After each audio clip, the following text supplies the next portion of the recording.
বন্ধুরা, বাঙালি কুকিং এ সবাইকে স্বাগত। সবাই ভালো আছি, আমিও ভালো আছি। আজকে একটা আমি রেসিপি শেয়ার করছি আপনাদের সাথে। আপনারা প্রথম থেকে পুরো শেষ অবধি দেখতে থাকুন। দেখা শুরুতে একটা লাইক দিয়ে দেবেন, ভালো লাগলে সাবস্ক্রাইব করে পাশে থাকবেন।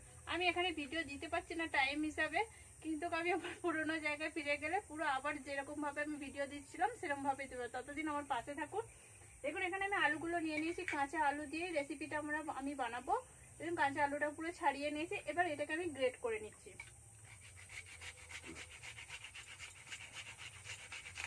আমি একটু জলের মধ্যে গ্রেটটা করতে যাই এই জন্যে যে আলুর কালার তো চেঞ্জ হয়ে যায় সাথে সাথে, ওই জন্য অল্প করে জল নিয়ে নিয়েছি। তারপরে আলুটাকে আমি গ্রেট করে নিচ্ছি।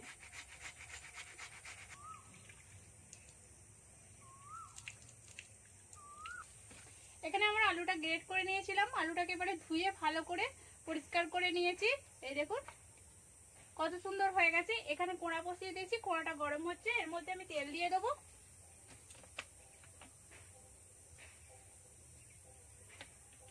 দেখুন তেল দিয়ে দিয়েছি, তেলটাও একটু আমি গরম হতে দেবো।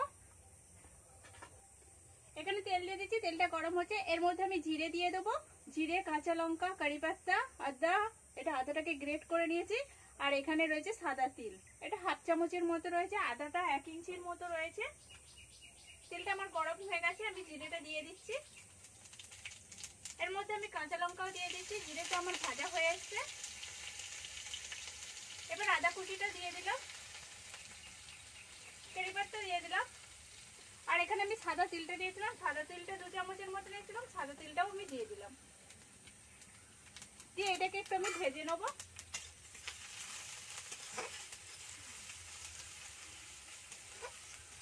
দেখুন এখানে ভেজে নিচ্ছি একটু, যাতে তিল কিংবা আদাটা তিলটা আছে যেটা, সেই গন্ধটা চলে যাবে।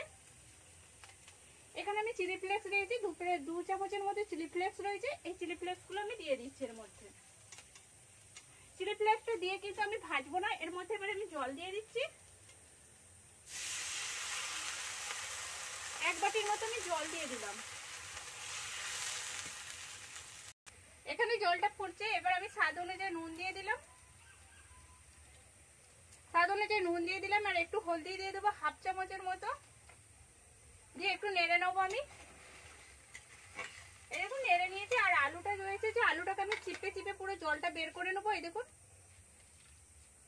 এবার এই আলুটা আমি এর মধ্যে দিয়ে দিচ্ছি, এই মশলাটার মধ্যে। আর গাজর যদি থাকে গাজরও দিতে পারেন এই আলুটার মধ্যে, আর শুধু আলু দিয়ে বানালেও হবে। এখানে আমি আলুটা দিয়ে ঘেটে নিয়েছি। এবার এখানে আমি আধা কটরির মতো সুজি নিয়ে নিচ্ছি। সুজিটা দিয়ে ভালো করে আমি নাড়তে থাকবো।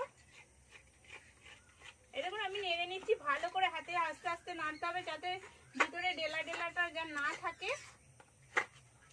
আর এইটা পুরো ঘাঁটতে ঘাঁটতে একটা পুরো আটা যেমন করে মাখায় সেই রকম হয়ে যাবে। এই দেখুন এখানে এটা আমার পুরো শুকনো শুকনো টাইপের হয়ে গেছে। এই দেখুন আটা মাখানোর মতো হয়ে গেছে। এর মধ্যে আমি কিছুটা ধনেপাতা কুচি দিয়ে দিচ্ছি, দিয়ে এটাকে ভালো করে আমি এর সাথে ঘেটে নিচ্ছি যাতে ধনেপাতাটা পুরোটা মাখানো হয়ে যায় এর সাথে। মতো ঢেকে রেখে দেবো।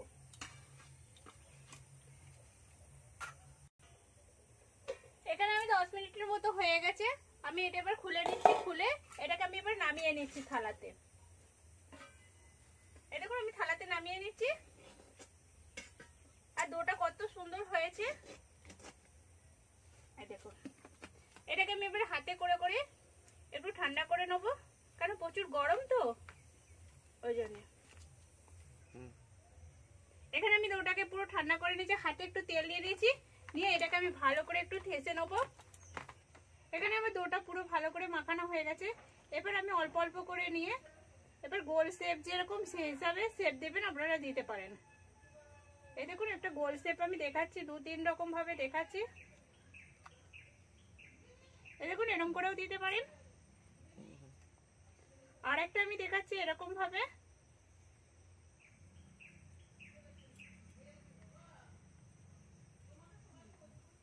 এই দেখুন এরকম ভাবেও দিতে পারেন।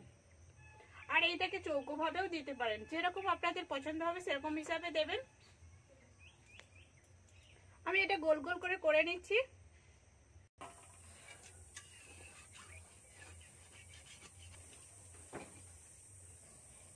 পুরোটা আমার গোল করে বানানো হয়ে গেছে। তেলটা গরম করতে দিয়েছি, তেলটা গরম হচ্ছে আমার।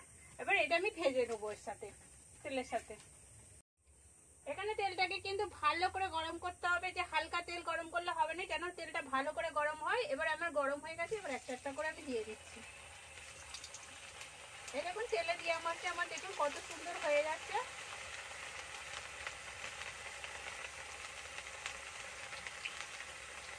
আর এইটা কিন্তু আঁচ কম করে করা যাবে না।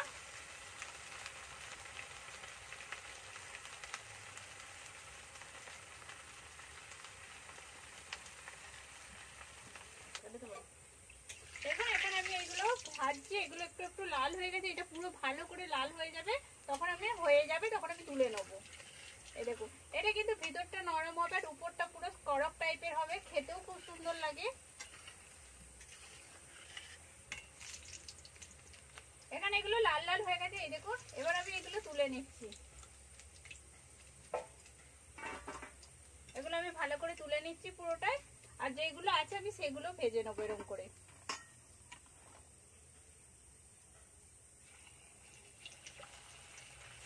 দেখুন এখানে আমার পুরোটা ভাজা হয়ে গেছে। আর এইটা কত সুন্দর হয়েছে সেটাও আমি দেখাচ্ছি। এই দেখুন ভিতরটা কত সুন্দর নরম, এই দেখুন।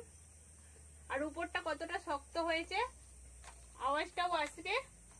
এই দেখুন স্টিলের থালাতে দিলে আওয়াজটাও কত সুন্দর আসছে। প্লিজ আপনারাও এরকম করে বাড়িতে বানিয়ে দেখবেন, কেমন হয়েছে সেটাও কমেন্ট করে বলবেন। ভালো লাগলে একটা লাইক করবেন, শেয়ার করবেন আর সাবস্ক্রাইব করবেন। এই দেখুন কত সুন্দর হয়েছে। আর এটা তো সসের সাথে আরো সুন্দর লাগবে খেতে।